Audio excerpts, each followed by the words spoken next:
Telefonata, buongiorno. Pronto? Buongiorno. Buongiorno, Matilde da Treviso. Buongiorno. Io volevo dire semplicemente una cosa, ma quando è questi signori che si vergognano?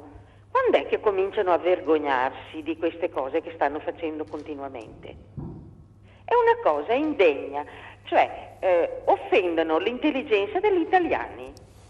Proprio sinceramente è una cosa vergognosa.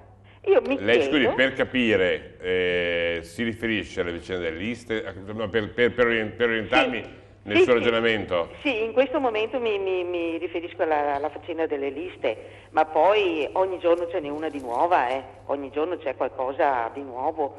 Io mi chiedo ancora quando è che cominciano a vergognarsi queste persone. Perché ormai stanno offendendo l'intelligenza degli italiani veramente ogni giorno, continuamente. Grazie mille, Borrelli.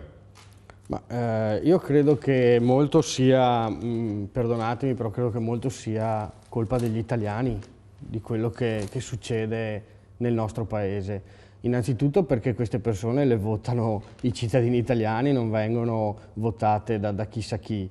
Certe cose, non so, mi viene in mente in Francia, se i governanti in Francia facessero le cose che vengono fatte in Italia, probabilmente ci sarebbe una guerra civile. Qui invece ci lasciamo passare di tutto sopra le nostre teste. Ecco perché dicevo anche all'inizio della trasmissione che noi, tra virgolette, siamo un po' diversi da quella che è la situazione politica attuale, perché noi siamo dei cittadini semplicemente stanchi e che abbiamo deciso che al posto di stare tranquillamente seduti in poltrona a guardare cosa ci capita intorno alla televisione, ci siamo semplicemente alzati dalla sedia e facciamo il nostro. Noi firmiamo al momento della candidatura un'accettazione di candidatura in cui limitiamo il nostro impegno politico a un massimo di 10 anni, diciamo che se prendiamo una denuncia ci dimettiamo, perché crediamo che la politica sia un servizio che si fa a tempo determinato, per cui diamo il nostro contributo e poi smettiamo. Ecco, questo mi piacerebbe che facessero tutti i cittadini d'Italia, voglio dire, alzarsi dalla sedia e cominciare a riprendersi in mano questo paese.